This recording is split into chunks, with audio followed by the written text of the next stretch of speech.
In the autumn of 1887, in the timber country above the Clark Fork River in western Montana Territory, a girl of 19 stood at the edge of a clearing she had bought for $2 and looked at the ruin she now owned.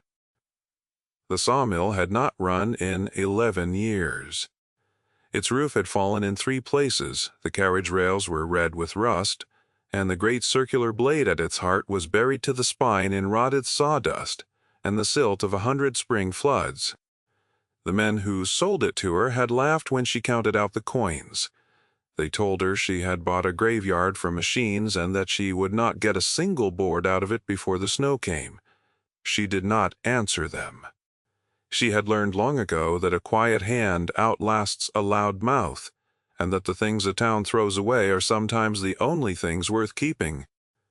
Her name was Cora Vane, and 4 days earlier her stepfather had set her trunk on the porch and told her there was no longer room for her under his roof. She had no money beyond the $11 sewn into the hem of her coat, no family who would claim her, and no trade the town considered fit for a woman. What she had instead was a memory of sawdust and the smell of cut pine, and a pair of hands that knew how to read a saw the way other people read scripture. That memory and those hands would prove worth more than the whole town guessed. Yet I am getting ahead of the story, and a story like this one deserves to be told slowly, the way the work itself was done. If you have ever been counted as nothing by people who never bothered to look closely, stay with this one. You will want to see how it ends. To understand why a girl would pay even $2 for a dead mill, you have to understand the man who taught her. His name was Alias Tate, and he had been the sawyer at the Bitterroot Mill for 30 years before his lungs gave out under the weight of a lifetime of pine dust. Cora's mother had cooked for the mill crew, 16 hungry men, twice a day, and from the time the girl could walk, she had spent her days in the shadow of the blade, where Elias let her sweep the floor for a penny a week. Later he let her sharpen the small tools, the froes and the marking knives, and watched her do it, without saying much, and later still, when he saw she had the patience for it, he taught her to set the teeth of the saws with a hammer he had ground down on the grindstone to fit her smaller grip. He was a hard man with a soft patience for anyone willing to learn, and a short way with anyone who was not. He did not waste words, and the words he did spend, he meant. A saw does not lie, he told her once, when she had hammered a tooth crooked and tried to hide the fault under a smear of pitch, so he would not see it. He had seen it at once. The wood will tell you the truth the moment you start the cut, he said. It will pull to the weak side and char where the set is wrong, and then everyone will know what you tried to hide. Learn to listen before the wood has to teach you the hard way. She had been 12 then, standing in the sawdust with the crooked tooth between them, and she had carried that sentence in her like a coal ever since. Alias had died the winter Cora turned 17, coughing into a rag in a borrowed bed, and he had left her 2 things. The first was a canvas roll of saw tools, the swage and the gauge and the hammer ground to her hand that she kept wrapped at the bottom of her trunk. The second was a way of seeing. Where other people saw a rusted hulk fit only for scrap, Cora had been taught to see the bones of a thing, to judge whether the iron beneath the ruin was sound or rotten clear through. That seeing was the only inheritance she had, and it was the reason she had walked 4 miles out of town to look at the dead mill on the Vane clearing in the first place. The mill had belonged long ago to a company called Harmon Brothers Lumber, and the name still meant something in that part of the territory.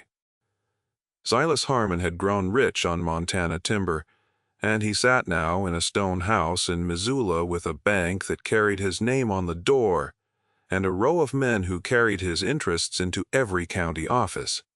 People spoke of him the way they spoke of weather, as a force that arrived and took what it wanted and left you to account for the damage. The dead mill above the Clark Fork was a thing the Harmon Company had abandoned a decade before, and no one in town could say exactly why a working mill had been shut in a single season and left to rot. They only knew that the men who had worked it had scattered, and that the one man who might have explained it, the old foreman, had drowned in the river the same autumn, the saw went quiet. Cora knew none of that yet. She knew only that the iron carriage rails under the rust had the deep solid ring of good steel when she struck them with a stone, and that a blade buried in sawdust is a blade protected from the weather, not destroyed by it. So she had gone to the county clerk, and she had learned that the parcel had reverted to the county for unpaid taxes, and that it would be sold at the courthouse steps for whatever it brought. It brought $2 because she was the only bidder who showed, and because the clerk wanted to be rid of a thing no one else would touch. The auctioneer made his joke about the graveyard for machines, and the 3 men who had come to watch laughed along with him. One of them, a freighter named Pruitt, with a red face and a louder opinion than his sense warranted, told her she would do better to sell the iron for scrap and the lumber rights to a Rio outfit. A girl alone could not run a mill, he said, loud enough for the whole courthouse step to hear, and even a man would think twice about that one.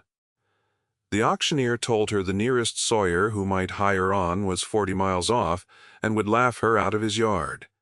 Cora folded the deed and put it inside her coat against the $11 in the hem. She thanked the clerk in a level voice, and she walked out past the laughing men, and she did not give Pruitt the argument he was fishing for.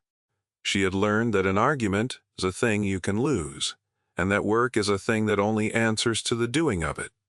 The deed was signed. The rest was only work, and work did not care what Pruitt thought of her. She made her camp in the soundest corner of the mill, where the roof still held and the wind off the river did not reach, and she spent the first day simply looking. This is the part the town never understood, and the part Elias would have approved of. Most, she did not lift a tool for a full day. She walked the structure end to end and read it the way she had been taught to read a log before the saw touched it. She rapped the posts with a stone and listened for the dull note that means rot, and the hard note that means sound timber, and she found more sound than rotten. She found that the main shaft was true, with no visible bow along its length, and that the great drive wheel turned, stiff with rust but not seized, when she threw her whole weight against a spoke and felt it grudgingly give. She found that the carriage, the wheel bed that fed a log into the blade, still rolled on its rails when she cleared the worst of the debris from the track and leaned into it. And she found at the heart of the building the circular saw itself, a disc of steel some 4 feet across, its teeth furred with rust, but its body, when she scraped a patch clean with sand and a wet rag, sound and bright and unpitted underneath. A blade like that, new, cost more than she would see in a year. The town had walked past it for 11 years and called it a graveyard. The blade was buried in a packed mound of rotted sawdust and river silt that had washed in through the broken wall over 11 flood seasons. To free it, she would have to dig, and digging is the most honest work there is because the ground does not care who you are. She dug for 3 days. She dug with a shovel she had bought for a dime, its handle cracked and bound with wire, and a flour sack she filled and dragged and emptied at the broken wall, again and again until her palms blistered and the blisters broke, and wept and dried and healed into something harder. The sawdust near the surface was light and gray, and came away in dusty shovelfuls that hung in the cold air. Deeper down, it was black and wet and heavy as clay, packed by the floods into a thing that fought the blade of the shovel and gave up its ground a handful at a time. She worked from first light until she could no longer see the iron she was uncovering. On the first day she cleared the floor around the carriage and found the rails sound.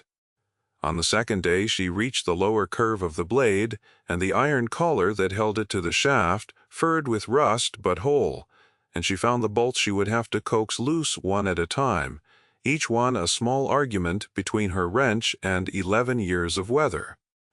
She soaked them in coal oil she could barely afford and left them to drink overnight.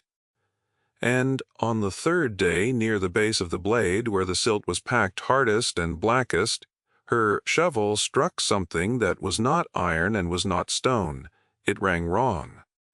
The shovel had learned the sound of the rails and the sound of the river rock, and this was neither. She set the shovel aside and went down on her knees in the cold, wet sawdust and dug with her hands. What she found the first time was a corner of wood. Not the soft rotted pine of the mill, but a hard dark oak, planed smooth and joined with a craftsman's care, the corner of a box that had been set into the ground beneath the blade and packed over with sawdust so deliberately that no flood would ever shift it. Her heart went very still, the way Elias had taught her a hand should go still before a difficult cut, when the worst thing you can do is hurry. She did not tear at it. She cleared the sawdust away from the whole top of the box, working outward from the corner with her fingers, brushing the black silt aside until she could see the shape of it. It was a chest, perhaps 2 feet long, banded in iron at the corners, its lid sealed with a hasp and a lock gone solid with rust. Someone had buried it deep and buried it level and packed it round with the one material a sawmill makes in endless supply, so that it lay under the heart of the machine like a secret kept inside a sleeping thing. She did not open it that day. The light was failing and her hands shook from the cold and from the digging, and a thing buried with that much care deserved to be opened in the full light of morning, with a steady hand and clear eyes. She covered it, again loosely, against the night, and slept beside it on the mill floor, and she lay awake a long time listening to the river run past in the dark, and wondering what a man would hide beneath the blade of his own mill, and what it had cost him to do it. Here is something worth saying. Before the box is opened, a buried thing is a kind of message sent forward through time by someone who could not say it aloud while they lived. The question is never only what is in the box. The question is who put it there, and what they were so afraid of that they trusted the truth to the dark and the iron instead of to another living soul. In the morning she opened it. The lock would not turn, so she did not fight it. She worked the hasp loose from the wood with patience and a thin blade until the whole fitting came away clean. She lifted the lid. Inside, wrapped in oilcloth gone stiff with age, was a ledger. It was a company ledger bound in board and leather, the kind every lumber outfit kept, and at first she thought it was only that. A record of board feet and wages that someone had hidden out of some private grievance. She turned the stiff pages carefully, and they were what she had expected. Columns of figures in a clerk's hand, tallies of logs scaled and boards cut, and men paid by the day, the dull arithmetic of a working mill. The grievance, if there was one, was not in the numbers. Then her thumb found a thickness in the front cover where the leather had been slit and resewn, and she understood that the ledger was not the message. It was only the wrapping around it, folded inside the front cover, were other papers, and the papers were what mattered. She drew them out, one at a time. Smoothing each against her knee, there were deeds. There were 3 deeds to timber parcels along the upper Clark Fork, made out not to Harmon Brothers Lumber, but to 3 separate families, signed and witnessed, and stamped with the wax and ink of the Territorial Land Office, dated in the years before the company had ever claimed that ground. She read the names slowly, the way Elias had taught her to read a grain before the cut, and she felt the cold of the morning settle into something colder. And folded beneath the deeds was a letter, 4 pages in a careful, deliberate hand, that named those families and said what had been done to them. Cora read the letter twice, sitting on the floor of the mill with the morning light coming through the broken roof. And when she had finished it, she understood why a working mill had been shut in a single season and left to rot, and why the old foreman had drowned, and why the box had been buried with the care of a man who knew he was running out of time. The letter was written by the foreman, a man named Joseph Reed. In the autumn of 1876, he wrote that Silas Harmon had built his company on stolen ground. 3 homestead families had proved up their claims on the timberland along the river, the Doyles, the Mercers, and a Salish family, the letter named only as the household of Marie Standing Elk, and Harmon had wanted that timber. He had not bought it, He had gone to the land office with a clerk in his pay and had the original entries altered and the family's deeds reported lost, and then he had filed his own claims over the top of theirs and run the families off with hired men and the threat of law that he owned.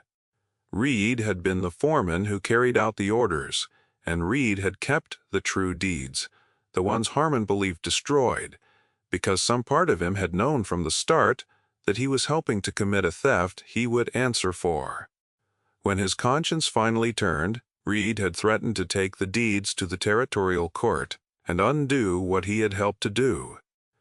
And within the month the mill was closed. Without warning, the crew paid off and scattered to other camps before they could ask why. And Joseph Reed was found face down in the Clark Fork below the mill race with no mark on him that anyone would swear to. The county called it an accident, a man who had drunk too much and slipped on the wet rock, and no one, with the standing to question it, asked a single question. Reed, before he died, knowing what was coming for him, had buried the truth beneath the one thing he was certain no one would ever trouble to dig out, the blade of a dead mill he had already arranged to have shut, and he had trusted that someday the right hands would find what his own hands had hidden. The right hands had taken 11 years to arrive, and they belonged to a girl the town had thrown away. Cora sat with that knowledge for a long while. She was 19 and alone, and possessed of $11 and a deed to a ruin, and she now held in her lap the proof that the richest man in the county was a thief and very possibly a murderer. A lesser inheritance than Elias Tate's seeing might have told her to bury the box again and keep her head down. Yet, she had been taught that the wood tells the truth the moment you start the cut, and she had started the cut now, and there was no unsaying it. She did not run to the sheriff. This is important, and it is the difference between a story about vengeance and a story about something harder and better. Cora understood, young as she was, that the proof in her lap was worth nothing if it could be made to disappear the way Joseph Reed had disappeared. Silas Harmon had altered records once and could do it again. A girl walking into a courthouse with a foreman's letter and 3 deeds would be a girl walking into a room Harmon owned. So she did what the dead foreman had done. She made the truth bigger than any one room.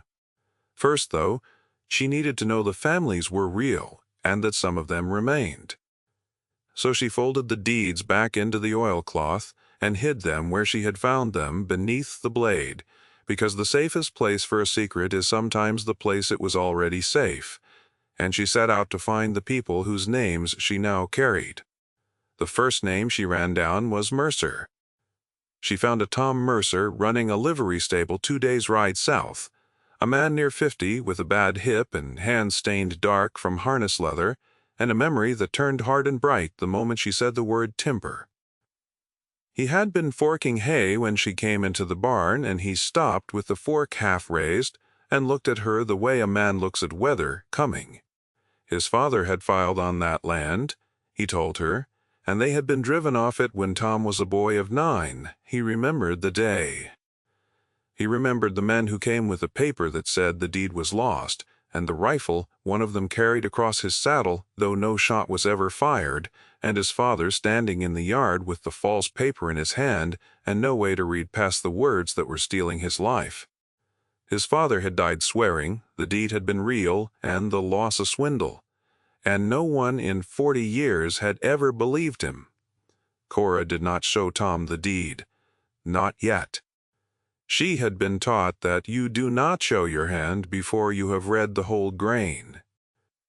She only asked him to describe the parcel, the bend of the river, the lay of the ground. And Tom set down the fork and described it like a man reciting a prayer he had said every night since childhood.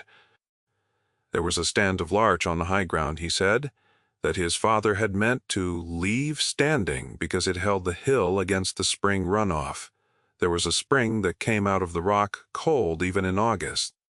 When his description matched the deed in every particular, the larch and the spring and the bend of the river all where the paper said they were, she knew the letter had told the truth. She told Tom only that she had found something, and that he should be ready to come to the county seat when she sent word. He looked at her a long time.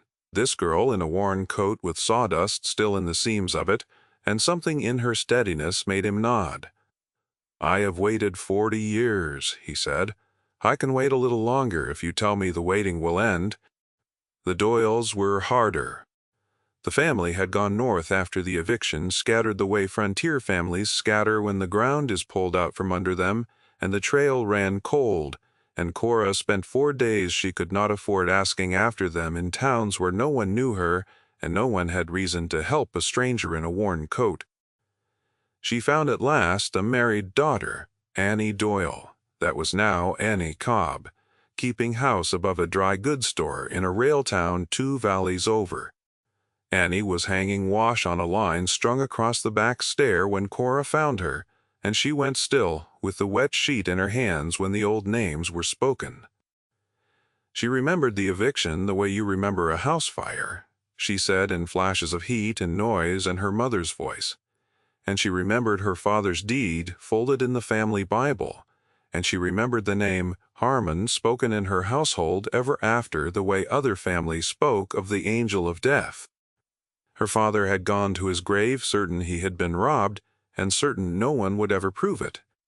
Cora gave Annie the same instruction she had given Tom Mercer. "Be ready. Come when I send word." Annie pinned the sheet to the line with hands that were not quite steady, and said she would come if she had to walk. The household of Marie Standing Elk was the hardest of all, and here Cora moved most carefully, because she knew the law of the territory had been built to take exactly this kind of ground and had no intention of giving it back.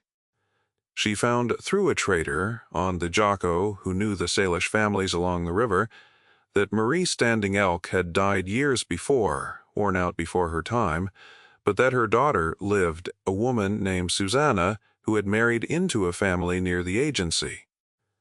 Cora rode 2 days to the Jocko Valley and sat in Susanna's kitchen and drank the tea she was offered and explained, plainly, and without ornament, what she had found buried beneath a sawmill blade. Susanna heard her out without interrupting, her hands folded on the table, her face giving nothing away. Then she said a thing Cora never forgot. "My mother said the paper was real," she said, "and they told her a woman like her could not own land, and that the paper meant nothing because of what she was. Now a girl like you comes to my table to tell me the paper was real all along." Cora said that the paper was real, and that it bore the Territorial Land Office's own stamp, and that she meant to put it in front of people who could not make it disappear. She said Susanna's name, her mother's name, was written on it in the office's own ink. Susanna looked out the window a long while at the ground that had been taken from her family, and then she said she would come. While she searched, Cora did not let the mill sit idle, and this is the part Elias would have loved best. She had a deed to a ruin and a winter coming, and a person cannot eat proof. So, in the hours she was not on the road, she returned to the mill, and she made it run. She freed the blade from its collar, easing the last bolts loose with the coal oil and the wrench, and a patience that did not hurry the iron, and she took the great disc down and laid it flat on a bed of clean planks. Then she went over every tooth with the swage and the gauge and the hammer ground to her hand the way Elias had taught her. She set each tooth to the same fine angle, checking the spread against the gauge, listening for the change in the ring of the steel as the rust came off, and the true metal sang underneath. It took her 4 days. When she was done, the blade rang clean when she flicked it with a fingernail, a long, bright note that held in the air, and she knew before she ever cut a board that it would run true. She cleared the drive wheel of 11 years of debris and greased the shaft with tallow she rendered herself, working the grease into the bearings until the wheel turned without complaint. She rigged a belt from the old leather she found rolled in a dry corner of the loft, stiff as board, and she worked neat's foot oil into it for 2 evenings until it was supple enough to splice. She walked the mill race from the river to the wheel pit and found it choked with silt and a fallen alder, and she cleared it the way she had cleared the blade, a handful and an hour at a time. She dammed the race and cleared the sluice and rebuilt the gate from sound planks she cut by hand. And on a cold, bright morning in the 3rd week, she let the water back into the wheel pit one careful turn of the gate at a time, watching the great wheel take the weight of the water, and she pulled the lever, and the wheel turned, and the shaft turned, and the blade she had raised from the dead spun up to speed with a sound like a held note. She cut her first board that morning, a clean plank off a fallen larch she had bucked to length the day before. The blade took the wood without a shudder, the way good steel takes wood when the set is true, and the board fell away square and bright and smelling of pitch. She stood holding it in the sawdust and the steam of her own breath, and the sound she had brought back to that clearing was the sound of being right when everyone had told her she was a fool. Word travels in timber country. Within a fortnight, the men who had laughed at the courthouse heard that the dead mill above the Clark Fork was running, and that the girl who bought it for $2 was selling cut lumber to a homesteader downriver at a fair price and getting more orders than she could fill. Pruitt, the freighter, rode out to see it for himself, and he sat his horse at the edge of the clearing and watched the blade throw its bright arc of sawdust, and he did not say anything clever. He had hauled freight past that ruin for 11 years, and had never once thought to wonder what it might be worth in the right hands. That alone would have been a fine story, the dismissed girl who made the dead mill sing. Cora, though, had not forgotten the box, and the box was the real cut, the one that would tell the truth the moment she started it. She chose the day with care. The territorial court sat in the county seat 4 times a year, and a circuit judge came through who did not live in the county and owed Silas Harmon nothing. She sent her word to the 3 families, Tom Mercer and Annie Cobb and Susanna of the Jocko, and she asked the county clerk who had sold her the mill, the one man in that courthouse she judged honest, to enter into the record 3 deeds and a letter on the morning the circuit judge sat. She did not accuse. She had been taught that an accusation is only noise, and that the wood tells the truth on its own. She simply asked that the original deeds, stamped by the Territorial Land Office, be compared against the claims on file under the name of Harmon Brothers Lumber. The clerk, a careful man named Bell, took the deeds and held them to the window light and saw the territorial stamp pressed deep into the paper, and the dates that came years before Harmon's filings, and his face changed by degrees, the way a man's face changes when the floor he has stood on for years tilts under him. He had spent a decade certifying the Harmon claims without ever knowing the ground beneath them was stolen. He set the deeds down on his desk and smoothed them flat with both hands, very gently, as though they might tear. He asked Cora where she had found the papers. She told him the truth, that they had been buried in an iron-banded chest under the blade of the old mill above the Clark Fork, set there by the foreman Joseph Reed before he drowned. Bell was quiet for a long moment, and the only sound in the office was the scratch of a fly against the window glass. Then he said that he had been a young clerk, the autumn Reed died, new to the office and eager to please, and that he had always thought there was something wrong in how fast that mill went quiet, and how little anyone was permitted to ask about it. He said he had carried the wrongness like a stone for 11 years without ever having a name for it. Now he had the name. He told her he would enter the deeds into the record himself in his own hand before the circuit judge, and that once they were entered, no man alive could pull them back out. There was no confrontation. This is the truth of how such things fall, when they fall at all. Silas Harmon was not dragged from his stone house. He was not met on the courthouse steps by an avenging girl with a letter in her fist. What happened was quieter and heavier than that. The deeds went into the record, witnessed with the 3 families standing in the courtroom to claim them, and once a thing is in the territorial record with a circuit judge presiding, it cannot be made to vanish the way a single foreman can be made to vanish in a river.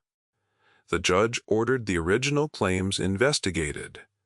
The land office in Helena, fearing its own clerks would be found to have taken Harmon's money, moved faster than anyone expected to disown the altered entries and protect itself.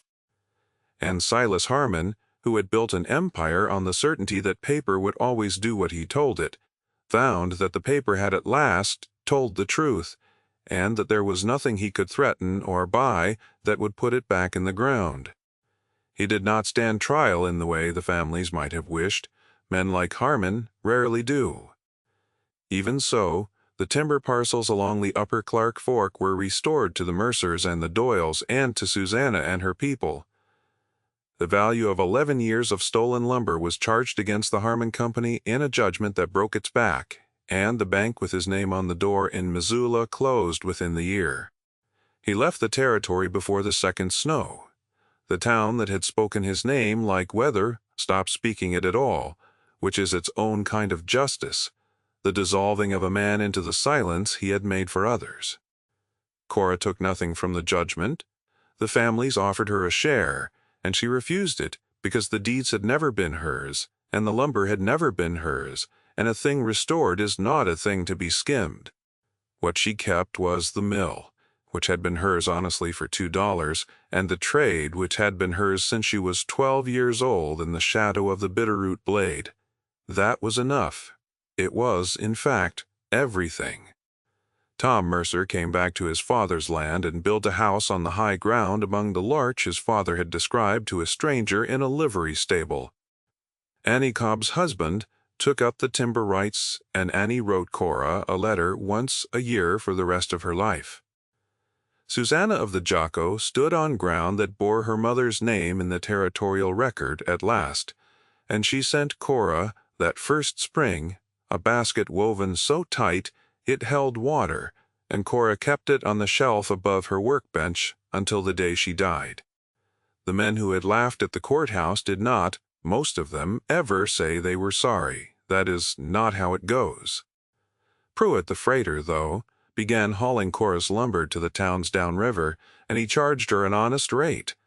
And once, years later, when a newcomer at a saloon made a joke about a woman trying to run a mill, it was Pruitt who set down his glass and said the girl had pulled a working mill out of a graveyard with her own 2 hands and found a truth buried 11 years that broke the richest man in the county, and that the newcomer should learn the country before he opened his mouth in it. A grudging conversion is still a conversion. The work had said what Cora never would. She ran the mill on the Clark Fork for 41 years. The blade she had raised from beneath the silt-cut timber for the houses and the barns and the bridges of 3 valleys, and she trained sawyers the way Elias had trained her, hard and patient, and to each one she gave the same first lesson before she let them near the saw. A saw does not lie, she told them. The wood will tell you the truth the moment you start the cut. Learn to listen before the wood has to teach you the hard way. Some of them understood her right away. Most of them learned it the way she had, slowly, with blistered hands.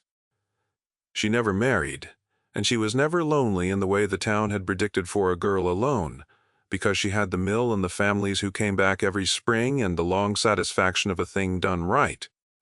When people asked her late in her life how a girl of 19 had known to dig under the blade, she always gave the same answer, which was no answer at all, and the truest thing she knew.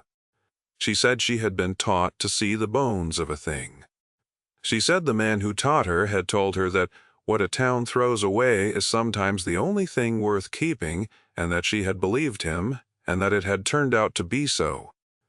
The canvas roll of tools Elias left her hung on a peg by the door of the mill for all 41 years.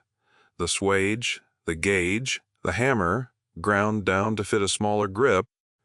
She used them every working day and oiled them every winter, and they outlasted 3 other sets she bought new. When Cora was old and her own hands had gone stiff the way his had, a young woman came up the road from town one spring with no family that would claim her and no trade the town thought fit, footsore and quiet and watchful, and asked if there was work. Cora looked at her a long moment, the way Tom Mercer had once looked at Cora across a livery barn. Then she took the hammer down from the peg, the one ground, to a smaller grip, and she weighed it once in her own stiff hand, and she put it in the girl's hand, and she said it was about the right size, and that they would start in the morning, and that the first thing to learn was how to listen. Outside, the water ran in the mill race, and the great wheel turned, and the blade that the town had left for dead spun up to speed with a sound like a held note, the same note it had made the first cold morning a cast-out girl of 19 brought it back to life. The sound carried down the clearing and into the trees, and it was, if you knew how to hear it, the sound of the truth being told. What would you have done, alone at 19, with that box in your lap, and the richest man in the county, on the other side of the proof? Sit with that a moment. And if a story of a dismissed soul who turned a thing the world threw away into the truth that set it right is the kind of story that stays with you, there is another like it waiting, about a different ruin and a different pair of patient hands.